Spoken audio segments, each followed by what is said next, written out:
ഏകപക്ഷീയ ഭേദഗതി എന്ന് ചോദിച്ചാൽ ഏകപക്ഷീയ ഭേദഗതി തന്നെയാണ് എന്ന കാര്യത്തിൽ ഒരു സംശയമില്ല. ദുഷ്ടലാക്കോട് കൂടിയുള്ള ഭേദഗതി എന്ന് തന്നെ വേണം പറയാൻ. കാരണം ഇത് നേരത്തെ പാർലമെന്റിൽ വഖഫുമായ ഭേദഗതി അവതരിപ്പിച്ചു. അതിന്മേൽ വലിയ പ്രതിഷേധമുണ്ടായി. പാർലമെന്റിൽ നിന്നും പ്രതിപക്ഷ എംപിമാരെ പുറത്താക്കുന്ന സസ്പെൻഡ് ചെയ്യുന്ന നടപടിയുണ്ടായി. പിന്നീടാണ് ഇത് സംയുക്ത പാർലമെന്ററി സമിതി, അതായത് JPC 31 അംഗങ്ങളുണ്ടായിരുന്നു, അതിലേക്ക് വിട്ടത്. അതിൽ ഭൂരിപക്ഷവും NDA അംഗങ്ങളാണ്. അതിൽ യഥാർത്ഥത്തിൽ പാർലമെന്റിലെ കക്ഷിബലം അനുസരിച്ച് ഒരു തീരുമാനത്തിലേക്ക് പോകാതിരിക്കുക, അത് പ്രതിഫലിക്കാതിരിക്കുക എന്ന ഉദ്ദേശമാണ് യഥാർത്ഥത്തിൽ JPC രൂപീകരിച്ചുകൊണ്ട് ഉദ്ദേശിച്ചിട്ടുള്ളത്. അതിൽ കുറച്ചുകൂടി വിശാലമായ അർത്ഥത്തിൽ ചർച്ചകൾ നടക്കുകയും വിശാലമായ അർത്ഥത്തിൽ അങ്ങോട്ടും ഇങ്ങോട്ടും അഭിപ്രായങ്ങൾ തേടിക്കൊണ്ട് അതിന്മേലൊരു തീരുമാനം ഉണ്ടാകുക എന്നുള്ളതാണ് JPCയുടെ ഉദ്ദേശ ലക്ഷ്യം. അതാണ്. പക്ഷേ അതല്ല യഥാർത്ഥത്തിൽ പ്രതിഫലിക്കപ്പെട്ടുള്ളത് എന്നുള്ളതാണ്. അത്തരത്തിൽ പാർലമെന്ററി മര്യാദകൾ പാലിക്കപ്പെടാതെയാണ് ഈ തീരുമാനമുണ്ടായിരിക്കുന്നത്. 44 ഭേദഗതികൾ തള്ളിക്കൊണ്ട് 14 ഭേദഗതികൾ, അതായത് NDA BJP ആഗ്രഹിക്കുന്ന രൂപത്തിലേക്ക് വന്നിരിക്കുന്നു. നേരത്തെ പറഞ്ഞു കഴിഞ്ഞതാണ്, ഇസ്ലാമിക വിശ്വാസത്തിന്റെ ഭാഗം, ഏറ്റവും അടിസ്ഥാനപരമായി ഇത് വിശ്വാസവുമായി ബന്ധപ്പെട്ട കാര്യമാണ്. വിശ്വാസത്തിന്റെ ഭാഗമായിട്ടാണ് മതപരവും ജീവകാരുണ്യപരവുമായ ആവശ്യങ്ങൾക്ക് ദൈവത്തിന്റെ പേരിൽ സമർപ്പിക്കുന്ന വസ്തുവാണ്, ദാനം ചെയ്യുന്ന വസ്തുവാണ് വഖഫ്. യഥാർത്ഥത്തിൽ ഖുറാനിൽ വഖഫ് എന്നൊരു വാക്കില്ല, പക്ഷേ ദാനത്തെക്കുറിച്ച് വിശാലമായി പറയുന്നുണ്ട്. അപ്പോൾ ആ ദാനധർമ്മമാണ് വഖഫ് കൊണ്ട് ഉദ്ദേശിക്കുന്നത്. അത് വരുമാനം പ്രതീക്ഷിക്കാതെ ചെയ്യുന്നതാണ്.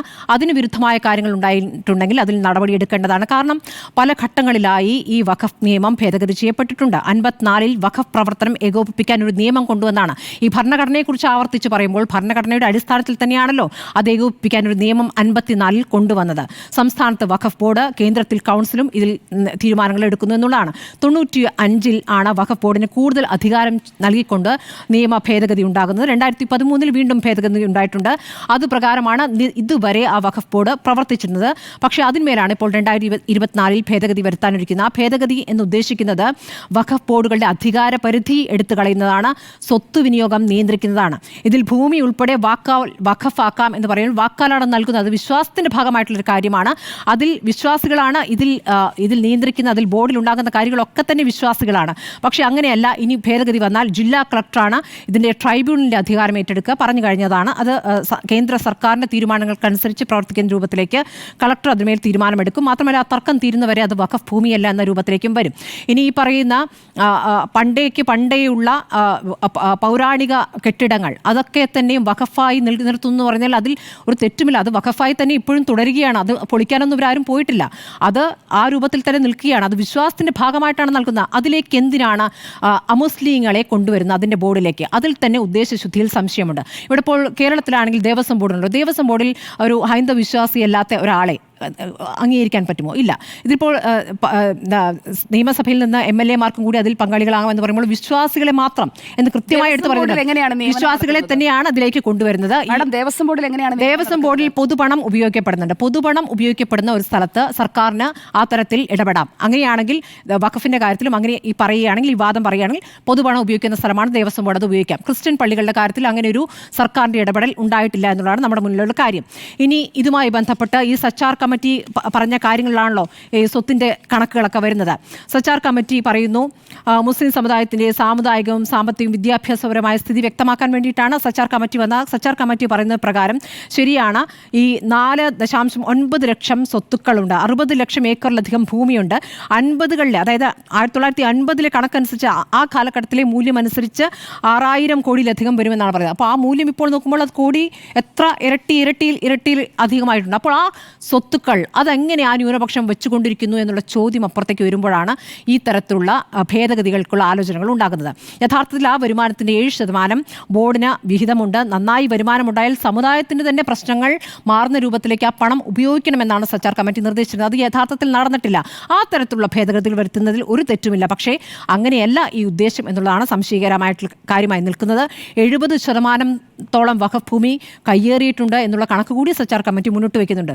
അപ്പോൾ നിങ്ങൾ ഇവിടെ ഭൂപ്രഭുക്കളായി നിൽക്കുന്നു, നിങ്ങളുടെ ഭൂമി നിങ്ങളുടെ കയ്യിൽ നിന്ന് തിരിച്ചെടുക്കുന്നു. അതായത് ഇത് രാജ്യത്തിൻ്റെ 2-3 തവണ ഇന്ത്യയുടെ സ്വത്ത് എന്ന് പറയും. ഇന്ത്യയിൽ പെട്ടവരല്ലേ ഇവരൊന്നും, ഇന്ത്യയുടെ ഭാഗമായിട്ടുള്ളവരല്ലേ, അവരും ഇന്ത്യക്കാരല്ലേ, ഇന്ത്യക്കാരാണ്. ഇന്ത്യ നാനാത്വത്തിൽ ഏകത്വം, ഒരേ നിയമവ്യവസ്ഥയിൽ തന്നെയാണ് എല്ലാവരും ജീവിക്കുന്നത്. എല്ലാവർക്കും അവനവരുടെ മതത്തിൽ വിശ്വസിക്കാനുള്ള അധികാരമുണ്ട്.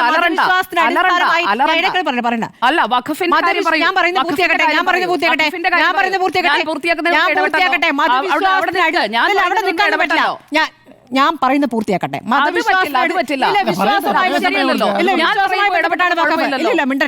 മതവിശ്വാസവുമായി ബന്ധപ്പെട്ടാണ് വഖഫിലേക്ക് ദാനം നൽകുന്നത്. അതിൽ ഇടപെടുന്നത് ദുരുദ്ദേശത്തോടു കൂടിയാണെന്നുള്ള ഒരു സംശയമില്ല.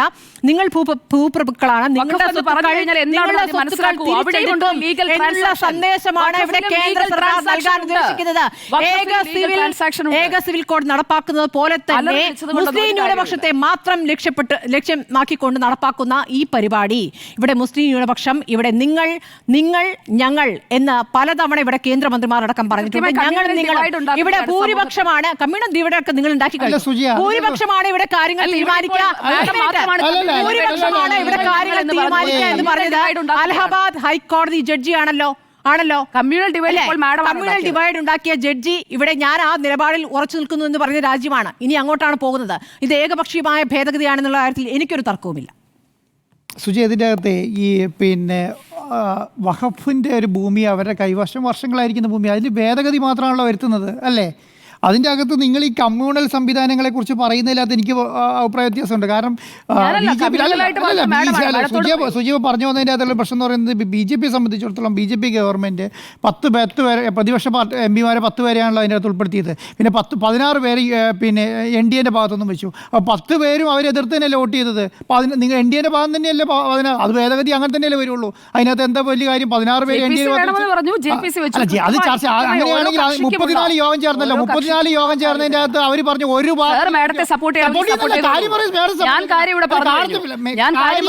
കാര്യം പറയുന്നതാണ്. 34 യോഗം ചേർന്നതിന്റെ അകത്ത് ഒരു ഭാഗം ആഡ് ചെയ്തോ? എന്താണ് അടിയാത്തത്? 14 ഭേദഗതികൾ.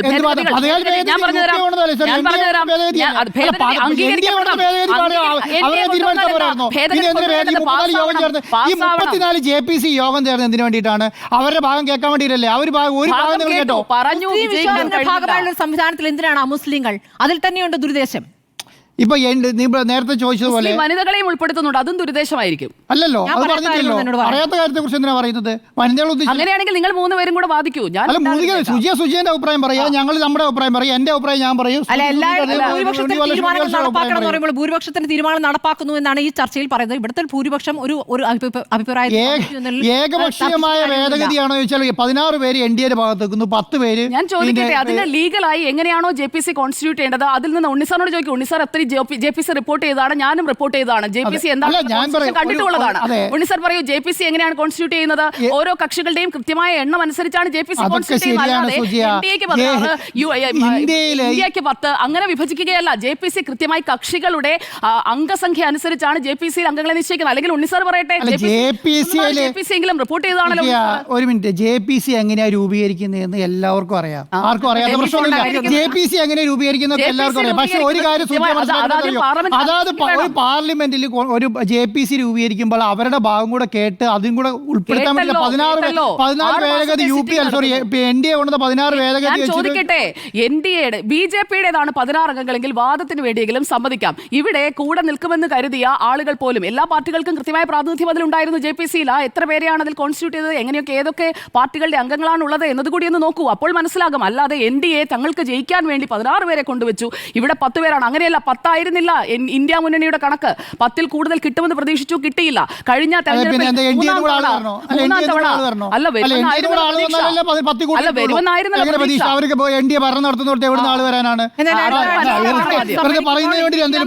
ഉന്നയിക്കാൻ പോകുന്നു. അവിടെ സഭാതലം ഈ വിഷയത്തിൽ തർക്കത്തിൽ ബഹളത്തിൽ നീങ്ങുമെന്നുള്ള കാര്യം ഉറപ്പാണ്.